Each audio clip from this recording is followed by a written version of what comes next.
स्वागत है। और आज हम जो बात करने जा रहे हैं वो पवित्रता से रिलेटेड है, जिसको प्योरिटी बोलते हैं। अब हम यहाँ पे ये समझना चाहेंगे कि आत्मा की प्योरिटी क्या है, शरीर की प्योरिटी क्या है, मन बुद्धि और संस्कार की प्योरिटी क्या है। क्योंकि पवित्रता के नाम पे हर संस्था में, हर धर्मों में अपनी अलग अलग व्याख्या है। तो हम आपसे जानना चाहेंगे कि पवित्रता आत्मा की, शरीर की, वो रियलिटी में कितनी इम्पोर्टेंट है और इससे हमारी आत्मा को क्या बेनिफिट हो सकता है। आप बताइए। देखो, हमें आत्मा की पवित्रता कैसे हो वो जानना चाहिए ना। ठीक है। आत्मा की पवित्रता होगी तो शरीर तो ऑटोमेटिक धीरे धीरे कैसे बनेगा। अच्छा, क्योंकि आत्मा के अंदर मन है, मन के अंदर बुद्धि है, बुद्धि के अंदर संस्कार है। ठीक है। तो तुम्हें संस्कार परिवर्तन करोगे तो आत्मा की शक्ति बढ़ेगी ना। आत्मा की शक्ति बहुत व्यय हो चुकी है। नेगेटिव सोच सोच सोच के अनेक जन्मों के बाद आत्मा तमोप्रधान बन गई है। और नेगेटिव कनेक्शन में आने के बाद कर्म बंधन में आत्मा बहुत फंस गई है। इसलिए कर्म बंधन के कारण जब कर्म बंधन सामने आता है तो आत्मा बहुत दुखी होती है। राइट। अब आत्मा ये इतना तो जानती है कि मेरे ही कर्म बंधन मेरे सामने आते हैं, 100। कोई दूसरों के कर्म बंधन तो सामने आते ही नहीं जी। इसलिए अब मैं इन कर्म बंधन से, इन जंजाल से कैसे छूटूं। राइट। सभी भी जानते हैं कि माया है, इन आंखों से जो दिखता है सब विनाशकारी है। और ये विनाशकारी को माया कहते हैं धरती पर। इसलिए तो सन्यासी घर बार छोड़ के भाग जाते हैं। और ये स्थूल पवित्रता को, मतलब काम विकार को जीत पाना, वो इनको पवित्रता कहते हैं आज की दुनिया में। काम विकार को जीत पाना, इसलिए जो लोग सन्यास बन जाते हैं, जंगलों में चले जाते हैं जी, और वहां जाके संसार से दूर रहते हैं। और वो उनको काम विकार को जीत पाना, इसको वो लोग सन्यास कहते हैं। और सन्यास ही मतलब ब्रह्मचारी जीवन जो है उनको वो साधु संत को उनको ज्यादा भार देते हैं जीवन का, मतलब वो काम विकार पर जीत पा लेते हैं सन्यासी। राइट। जो क्योंकि घर बार छोड़ के चले जाते हैं, वो माया में नहीं आते, दुनिया के कनेक्शन में नहीं आते ऐसे लोग। राइट। मगर जो साधु संत महात्मा जो दुनिया के कनेक्शन में आके मठ संप्रदाय यहाँ बनाते हैं, लोग आते जाते हैं, तो उनके लिए भी काम विकार को जितना कोई आशिका नहीं है। मगर काम विकार पर जितने जीत लिया तो एक एनर्जी दूसरी एनर्जी में ट्रांसफर हो जाएगी। तो एनर्जी तो विस्फोट होना ही है, तो क्रोध में ट्रांसफर हो जाता है। इसलिए सन्यासी ज्यादातर देखोगे तो क्रोधी होंगे, बड़े बड़े क्रोधी होंगे। इसके बाद में क्या होता है। पर बाबू जी एक मिनट यहीं रोकूंगा, क्योंकि ये बहुत बड़ी बात आपने बताई कि काम विकार को उन्होंने बस में किया तो वो क्रोध में डाइवर्ट हो गया। हमारी बात ये यहाँ पे ये हो रही है कि जो पवित्रता, जो आत्मा की प्योरिटी की बात है, तो जब हम हाईएस्ट लेवल की प्योरिटी की बात करते हैं तब तो कोई ऐसी नेगेटिव एनर्जी आत्मा में रहनी नहीं चाहिए, चाहे वो काम हो, क्रोध हो, लोभ हो, मोह हो या अहंकार हो। देखो, हमारे शास्त्रों में ब्रह्मचर्य बोला हुआ। ठीक है। और ब्रह्मचर्य का जो मतलब, जो पहले ओरिजिनल जो उसका मतलब था, ब्रह्म माना निराकारी शिव स्वरूप को ब्रह्म कहते थे। ठीक है। और वो हम ब्रह्मास्मि ये जप करते थे। मैं ब्रह्म हूँ, हम ब्रह्मास्मि, हम शिव ओम का जप करते थे। तो आत्मा को पहले निराकार आत्म स्वरूप में स्थित होने का ज्ञान तो पहले था नहीं, इसलिए वो जप करते थे शिव ओम अहम ब्रह्मास्मि, ओम नमः शिवाय जप करते थे पहले। ये पुरानी बात कर रहा हूँ। और वो ब्रह्म स्वरूप को प्राप्त करने के लिए आत्मा ब्रह्म स्वरूप बन जाए, और ब्रह्म स्वरूप बन के ऊपर के लोकों में चली जाए, और स्वर्ग में चली जाए, उससे ऊपर जन लोग, महालोक, जन लोग, ऊपर के लोकों में चली जाए। मतलब वो चाहते थे कि मोक्ष मिल जाए। अब वो मोक्ष, इतना तो इनको पता था कि शिव निराकार ऊपर परम धाम में रहता है, वो तो अपने शास्त्रों में लिखा हुआ है, ब्रह्म स्वरूप है, ब्रह्म लोग कहते हैं उसको। इसलिए ब्रह्म को चरना घूमना, ब्रह्म स्वरूप में वो ब्रह्म स्वरूप की बातें करते थे कि मैं ब्रह्म स्वरूप हूँ, मैं ब्रह्म स्वरूप हूँ, हम ब्रह्मास्मि। तो ब्रह्म स्वरूप, ब्रह्म माना लाइट स्वरूप। मगर लाइट स्वरूप क्या है, उसने आंखों का तीसरा नेत्र बोल दिया, तीसरा नेत्र खोलो, आठवां आज्ञा चक्र बोल दिया। मगर आठवां आज्ञा चक्र खोलने के लिए पूरी जिंदगी उसकी चली जाती थी, फिर भी ब्रह्म स्वरूप नहीं बनते थे। इसलिए कई युगांतर तक त्याग तपस्या करते थे, जंगलों में चले जाते थे, ऋषि मुनि भी तपस्या करते थे। तो ब्रह्मचर्य की असली डेफिनेशन मैं मेरे हिसाब से आज से बताऊं। ब्रह्म माना शिव निराकार को भी ब्रह्म कहते हैं, जो परमधाम में रहता है। और आत्मा भी खुद उसकी संतान है तो ब्रह्म है ना, आत्मा को भी ब्रह्म कहेंगे ना। आत्मा निराकार स्वरूप को अगर करे, आत्मा स्वरूप की अनुभूति करे, तो वो ब्रह्म स्वरूप बन गई ना। तो आत्मा जब ब्रह्म स्वरूप बन जाए तो वो आत्मा का तीसरा नेत्र खुल जाएगा। तो ब्रह्म स्वरूप में स्थित होना ही असली प्योरिटी है। समझ में आया? असली ब्रह्मचर्य ब्रह्म में मना निराकार स्वरूप की अनुभूति करना, और चरना मना घूमना फिरना, घूमते फिरते हरते भरते निराकार स्वरूप को याद करना, आत्म स्वरूप में स्थित रहना और कर्म योगी बनना, वो मैं मानता हूं कि असली पवित्रता है। और उसको बेहद की पवित्रता की डेफिनेशन समझे कि आत्मा अपने आदि अनादि स्वरूप को जान ले। क्या तुम कौन थे? तो आदि में क्या थे? अनादि स्वरूप तुम्हारा क्या है? आत्मा का भी आदि अनादि स्वरूप तो होता है ना। बिल्कुल। आत्मा जब अपना आदि अनादि स्वरूप को पा ले, आत्मा को अपना आदि में शुरुआत में तुम कौन थे, अनादि में भी तुम कौन थे, तो तुम्हारा जब आत्मा अपने आप को आत्म स्वरूप में स्थित होकर कर्म योगी बनकर, क्योंकि घर गृहस्थ आश्रम बहुत बड़ा आश्रम बताया। बाबू जी, जो लोग शादी नहीं करते या उनको मना किया जाता है, कुछ संस्थाएं कहती है कि शादी करने से ये हो जाएगा वो हो जाएगा, तुम रियल सन्यासी नहीं बनेंगे, उसके बारे में आप क्या है? क्योंकि उपनिषदों का हवाला दिया जाता है। पहले जो ऋषि मुनि थे बहुत टाइम पहले, वो तो शादी शुदियां करते थे ना। कई एक ऋषि को तो कई शादियां, कई उसकी पत्नियां होती थी। बिल्कुल। कई ऋषि मुनि देखो आपने, कई तो ऋषि मुनि ऐसे मैंने कई एग्जांपल दिया हुआ है। तो आज क्या है कि आज लोग ब्रह्मचारी बनने के लिए लोग कहते हैं कि शादी ना करो। अब कई संस्थाएं कहती शादी बर्बादी है, कहते शादी करोगे तो बर्बाद हो जाओगे। और आज तक देखो वेस्टर्न कल्चर में भी क्या हो गया, वहां भी शादी करना यूरोप में भी नहीं चाहते, अमेरिका में बहुत कम हो गई है। मैं पूरी दुनिया की बात कर रहा हूँ। क्यों? क्योंकि लोग ये कहते हैं कि शादी करके मिलेगा क्या। बाबू जी, बात कंसेप्ट की अलग ही है। वो उनकी ब्रह्मचारी की बात कर रहा हूँ कि ब्रह्मचारी बनने के लिए शादी नहीं करना चाहते, इसलिए घर बार छोड़ के चले जाते हैं। मगर हम ज्ञानी पुरुष सच क्या है हम ये जानना चाहते हैं। लोग क्या करते हैं, ये क्या मानते हैं, उससे कोई मतलब नहीं है। हम क्या मानते हैं, रियल मीनिंग क्या है? ज्ञान ये कहता है कि तुम घर गृहस्थ में रहकर भी, गृहस्थ आश्रम गीता में बताया गृहस्थ आश्रम सबसे बड़ा आश्रम है। क्या बताया? गृहस्थ आश्रम सबसे बड़ा आश्रम है। मगर जो बेहद की आत्मा है, जिन्होंने बेहद का ज्ञान सुना है, वो कहते हैं कि विश्व परिवर्तन के कार्य में हमें सहयोगी बनना है, इसलिए वो लोग, कई लोग ब्रह्मचारी भी नहीं शादी करते, कई संस्थाएं भी कहती है शादी बर्बादी, ऐसा कहते हैं। इसलिए लोगों को टर्न अप कर लेते हैं, नहीं शादी नहीं करना, नहीं तो ये झमेले में पड़ेंगे, बच्चे होंगे, ये होंगे, फिर टेंशन बढ़ेगा। इसलिए कई लोग मिसगाइड करते हैं। मगर हमारा ज्ञान ये कहता है कि जो घर गृहस्थ में है, घर गृहस्थ में रहकर आत्मस्वरूप बनकर परमात्मा को याद करें, तो इससे बड़ा कर्मयोगी जीवन बहुत बड़ा बढ़िया जीवन है, ये मैं कहूँगा। तो बाबूजी देखिए, अब बात वो हो गई कि सभी लोगों ने पवित्रता की अलग अलग डेफिनेशन दी। चलिए अब इससे आगे बढ़ते हैं। अब हम बात करते हैं स्थूल खाने पीने की। जैसे कोई प्याज खाने को परहेज करता है, लहसुन खाने को मना करता है, ये सिगरेट और ये तो खैर अपने शरीर के लिए खराब है, और ड्रिंक करने को मना करता है, ये भी खराब है शरीर के लिए। लेकिन जो प्याज लहसुन और ये चीज़ों खा के तुम्हारे अंदर विकार पैदा होंगे, काम क्रोध लोभ पैदा होगा, उसके ऊपर आपके क्या थॉट्स है? देखो, एक बार होता कि जैसा अन्न वैसा मन कहा गया है ना। जैसा तमो प्रधान अन्न खाओगे, जो प्याज लहसुन हो उनको तमो प्रधान चीज गाई जाती है। मगर उसकी दवाइयों में यूज कर सकते हैं ना, ये भी दवाइयां भी है, दवाई जितना यूज करो तो ज्यादा ना खाओ ना। ठीक है। तो ये दवाई की तरह यूज करो तो तमो प्रधान थोड़ी, जब आत्म शरीर को जो चाहिए, शरीर को जो दवाई की तरह खाओ। वैसे तो एक बात बताऊं कि जो योगी होते हैं तो वो बहुत कम खाना खाते हैं ना। क्यों? क्योंकि बॉडी के अंदर शरीर को कंट्रोल करने के लिए ये लोग खाने पीने पर बहुत रिस्ट्रिक्शन करते हैं। क्योंकि ये बताते हैं जैसा पानी पियोगे ऐसा तुम्हारा मन होगा।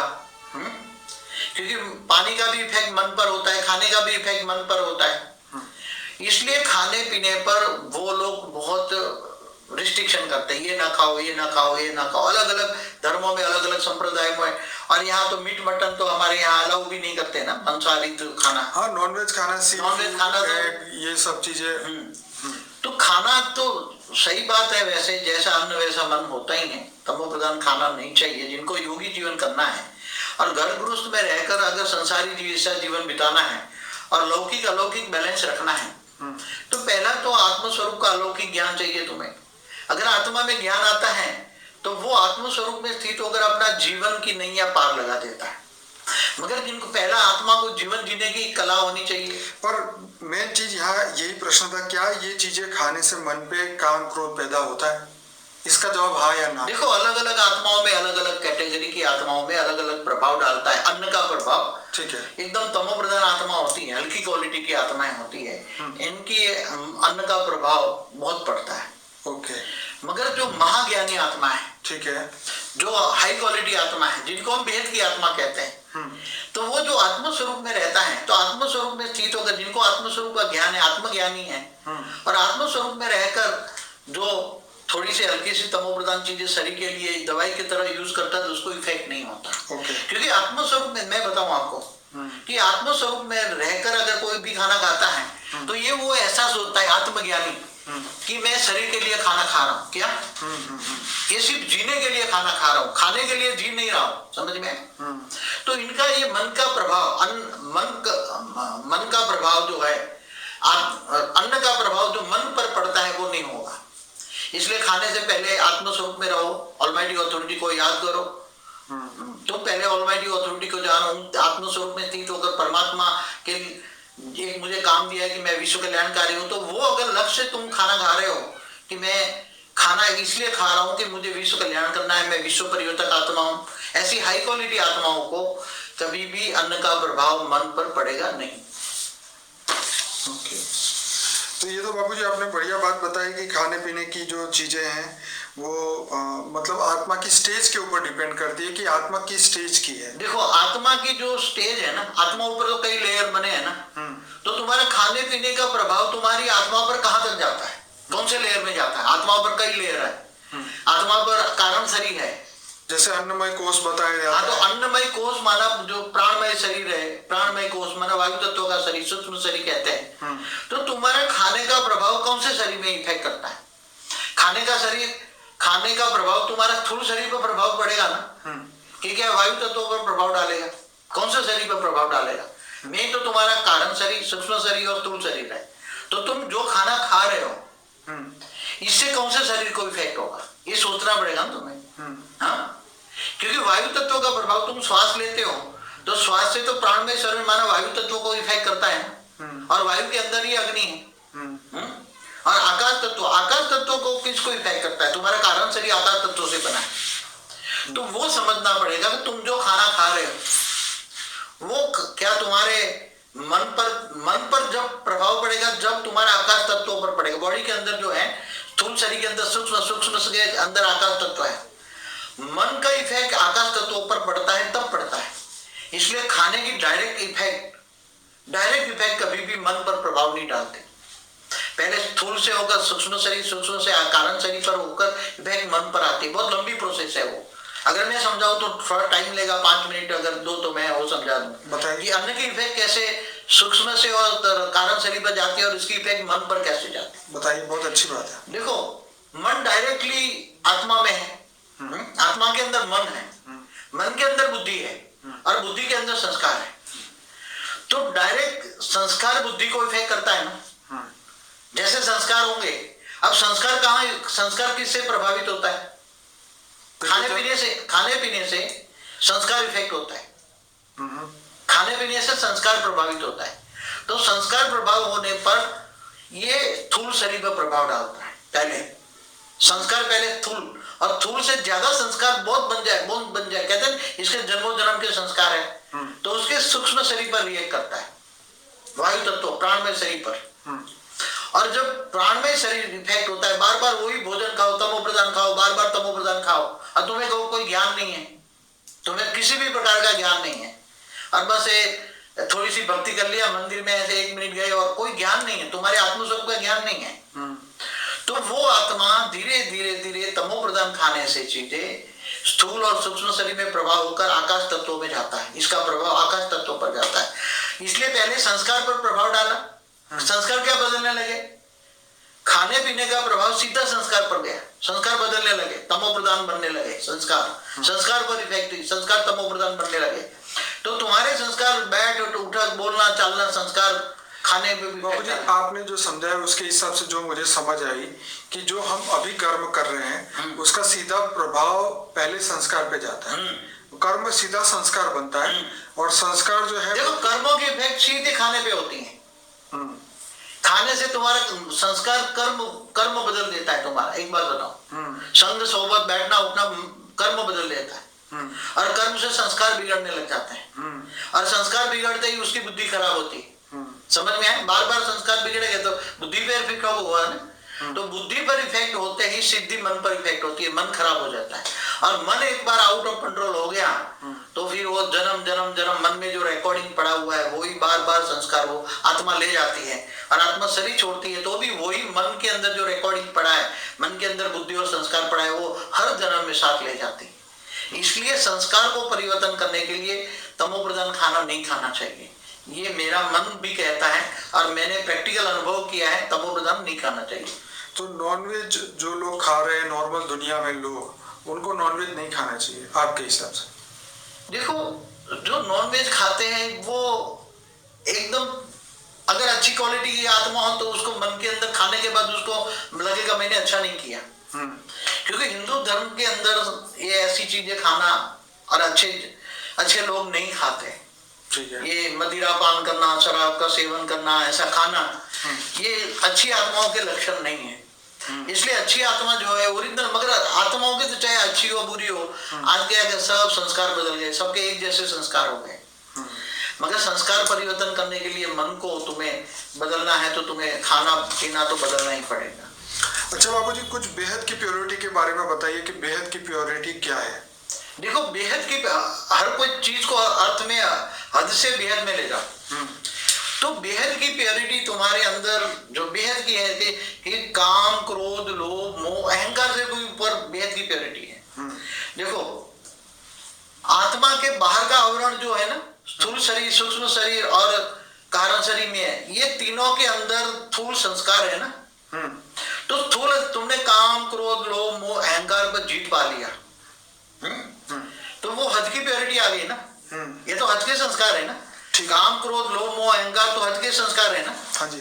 अब जब हद के संस्कार प्योरिटी आ गए, हद के संस्कार भी कब आएंगे? जब तुम आत्म स्वरूप में स्थित होगे, तुम्हें पूरा ज्ञान होगा, मैं बेहद की आत्मा हूँ, मैं बेहद की आत्मा हूँ, बेहद की आत्मा का ज्ञान होगा। वो बार बार ज्ञान सागर में मंथन करेगा, बार बार ज्ञान सागर में डुबकी लगाएगा, तो उसके अंदर हद के संस्कार के साथ बेहद के संस्कार आएंगे। क्या आएंगे? अब हद के संस्कार परिवर्तन हो जाएंगे ना, तो आत्मा ये दुनिया से न्यारी और प्यारी हो जाएगी। क्या होगा? ये दुनिया को समझ जाएगी, ये दुनिया माया है। क्या? क्योंकि इसके अंदर आत्मा निर्विकारी बन गई, काम क्रोध लोभ मोह अहंकार निकल गया। अब उसके सेकेंडरी स्टेज स्टार्ट हो जाएगा बदलना। क्या बनेगा? जब उसके मैं आत्मा हूं और वो ऑलमाइटी ऑथोरिटी को जानती है, उच्चते उच्च परम धाम में से पावर लेती है, आत्मा में पावर आती है, तो आत्मा की स्टेज बदलती है। क्या बनती है? आत्मा की स्टेज बनती है। आत्मा में अंदर पावर आती है, तो आत्मा पहले तमो प्रधान थी, आत्मा के अंदर तमो प्रधान थी तो संस्कार तमो प्रधान थे। आत्मा के अंदर पावर आई, परम लाइट आई। कहां से आई? आत्मा को चाहिए परम लाइट, तो ऑलमाइटी ऑथोरिटी से पहुंचते परम धाम में ऑलमाइटी ऑथोरिटी से पावर ली, योग करके, योग माना कनेक्शन जोड़ के उसने पावर लिया, तो आत्मा के संस्कार तमो से वो आत्मा बन गई रजो। क्या बन गई? तो वो आत्म स्वरूप में स्थित होने से वो आत्मा रजो प्रधान बन गई, तो उसके संस्कार भी रजो प्रधान बन गए। उसका खाना पीना रहना बोलना वो मन का मौन की तरफ जाएगी। आत्मा संसार में रहते हुए भी कर्मयोगी जीवन बिताएगी, वो घर बार छोड़ेगी नहीं। ऐसी आत्माओं को ज्ञान होगा, कर्मयोगी जीवन का ज्ञान होगा, मैं कर्म रहकर, और लौकिक अलौकिक दोनों बहुत अच्छा बन जाएगा। और एक दिन जब आत्मा तमो से रजो, रजो से भी एकदम सतो प्रधान बन जाएगा, तब उस आत्मा को आदि अनादि स्वरूप का साक्षात्कार होगा। आत्मा को खुद को अपने स्वरूप का साक्षात्कार होगा कि मैं आदि में कहां थी, अनादि में कहां थी, मैं कहां से आई हूँ, क्या है। आत्मा में सब रिकॉर्डिंग पड़ा है, तो उसको आत्म स्वरूप का साक्षात्कार होगा। और जब आत्म स्वरूप का साक्षात्कार माना तीसरा नेत्र खुल गया है, तो उसको बहुत सारा ज्ञान आएगा, ज्ञान इतना आएगा इतना, फिर उसके अंदर अच्छी भावना है कि मैं विश्व को बदल दूं, विश्व परिवर्तक बनूं, विश्व कल्याणकारी बनूं। तो पहले हद के संस्कार, आत्मा में पावर आने से हद के संस्कार बदलेंगे, फिर वो बेहद की स्टेज, आत्मा की बेहद के संस्कार ही बन जाएंगे। आत्मा में तमो रजो और सतो प्रधान आएगी तो आत्मा की ओरिजिनल स्टेज को पता लगेगा, मैं ओरिजिनल कौन हूं, आदि अनादि स्वरूप, आत्मा का आदि अनादि स्वरूप का पता लगता है। तो बाबू जी, ये जो आप कह रहे हो, इसको रियलाइज करने के लिए, माने इसकी अनुभूति करने के लिए उसको पहले इसको अपने अंदर परिवर्तन लाना पड़ेगा। पहले तो ज्ञान चाहिए ना, अपने संस्कारों को बदलना पड़ेगा, अपने पहला सब्जेक्ट ज्ञान आएगा तो सब परिवर्तन हो जाएगा ना। ठीक है। आत्मस्वरूप होने का ज्ञान आएगा। तो पहले हद की प्योरिटी आएगी, फिर बेहद की प्योरिटी आएगी। पहले चाहिए इन सभी चीजों के लिए ज्ञान। मैं ऐसा क्यों, दुनिया ऐसी क्यों है, दुनिया में ये सारा दुख संप्रदाय क्यों बढ़ा। कलयुग कह रहे हैं कि कलयुग कलयुग कलयुग, सतो रजो तमो की स्टेज, मतलब सतयुग त्रेता द्वापर कलयुग में आ गया तो बस दुखी दुखी दुखी है। मगर आत्मा जब हाई क्वालिटी आत्मा ये सोचती है कि मुझे बदलना है, मुझे बदलना है, क्योंकि इसको हाई क्वालिटी आत्मा है, अंदर के संस्कार जो है ना उसके हाई क्वालिटी है, इसलिए हाई क्वालिटी आत्माओं को ये ज्ञान की तरफ जाएगा और ज्ञान की तरफ जाएगा, ज्ञान लेगा, फिर योग लगाएगा ऑलमाइटी से और आत्म स्वरूप में स्थित हो जाएगा। तो धीरे धीरे स्थूल संस्कार बदल जाएंगे और धीरे धीरे कर्मयोगी जीवन होते ही सारे संस्कार परिवर्तन हो जाएंगे और अनादि स्वरूप का आत्मा अनुभव करेगी। मैं आदि में क्या थी, संस्कार तो रिकॉर्डिंग पड़ा है ना, और सारा अपने आप का, जैसे बुद्धि रूपी टीवी में सब स्पीच दिखाई दे, जैसे टीवी में देखते हो ना, ऐसे हर कोई की आत्मा के अंदर रिकॉर्डिंग पड़ा है और उसकी बुद्धि रूपी टीवी में उसकी बुद्धि इतनी क्लियर हो जाएगी, बुद्धि सतो प्रधान हो जाएगी, मन एकदम सतो प्रधान हो जाएगा। और परम शांति के अगर वाइब्रेशन बोले तो परम शांति के वाइब्रेशन करे, कईयों को परम शांति से बदल सकती है आत्माएं। इसलिए परम शांति सोचो बोलो परम शांति मिल जाएगी, हम वाइब्रेशन हिलाने के लिए ऐसी आत्माओं को कहते हैं। तो मतलब ये हुआ कि बेहद की प्योरिटी प्राप्त करने के लिए पहले हद की प्योरिटी, इस शरीर की, बुद्धि से, आत्मा की, मन वचन कर्म से प्योरिटी, प्योरनेस जो है आत्मा के अंदर आनी चाहिए। आत्मा के अंदर सबसे पहले बदलाव आना चाहिए। पहले ज्ञान सुनेगी तब वो बदलाव आएगा, बदलाव आएगा तो वो आत्मा को वो सेल्फ रियलाइजेशन होगा जो आप ये बताया। और जब आत्मा ज्ञान होता है, सेल्फ रियलाइजेशन होता है, तब उसका जीवन 100% परिवर्तित हो जाता है। तब वो हद से बेहद की स्टेज में वो पहुंच जाती है और वो बेहद की पवित्रता तक पहुंच पाती है। और कुछ कहेंगे बाबूजी इसमें? बस यही कहूंगा, शांति सोचो बोलो, बस और कुछ नहीं कहूंगा। बाबूजी आपने जो बात बताई ये बहुत इम्पोर्टेंट है, एक हद की आत्माओं को बेहद की आत्मा बनने में, अपने मन बुद्धि और संस्कारों को बदलने में। और आने वाले समय में ये वीडियो के माध्यम से सभी लोगों को क्या बनना है, कैसे बनना है, किस तरीके से हम बनेंगे, इसके सभी जवाब आपने इस वीडियो में दिए हैं। तो सभी आत्माएं इस वीडियो को बार बार देखें। और दूसरा हमारा अनस्पोकन ट्रूथ बाय बाबूजी का प्लेलिस्ट जिसके अंदर 105 वीडियोस है वो जरूर से देखिए। इस वीडियो को लाइक करें, शेयर करें, कमेंट करें, ज़्यादा से ज़्यादा लोगों तक पहुंचाएं ताकि लोगों को ये समझ में आए कि सिर्फ शरीर की पवित्रता से ऊपर है मन बुद्धि और संस्कारों की पवित्रता, और उससे भी ऊपर है परम ज्ञान की प्राप्ति और अपने ओरिजिनल स्वरूप की अनुभूति। जब तक ये चीजें नहीं करते, अपने आत्मा की अनुभूति, आत्मा स्वरूप की अनुभूति, बाकी स्थूल हम पवित्रता है, हम सन्यासी है, हम साधु है, हम ये है वो है, तो ये एक ईगो बन जाएगा और इस ईगो में से आत्मा कभी भी बाहर नहीं निकलेगी और वो अपने ओरिजिनल स्वरूप को ना जान पाएगी ना देख पाएगी। और इसके कारण जो है वो अपने रियल गोल पे जहाँ पहुंचना है वहाँ सही समय पे नहीं पहुंच पाएगी। तो ये वीडियो आपको बहुत हेल्प करेगा आगे बढ़ने के लिए, अपने आप को जानने के लिए और बेहद के जीवन बदल जाएगा। जी, ये जीवन बदलना तो बहुत जरूरी है।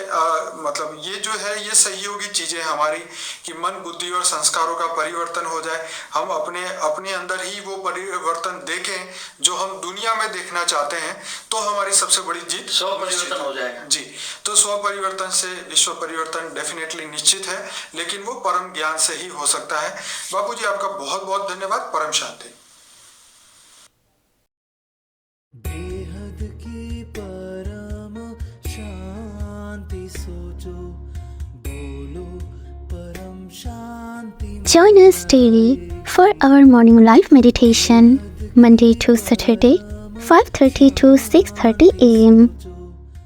Join us daily for live meditation, 10 p.m. to 11 p.m. on YouTube Live. Subscribe now. Website www.paramshanti.org. Email us anant@paramshanti.org. Like, share, subscribe. Join today. बेहद की परम शांति सोचो।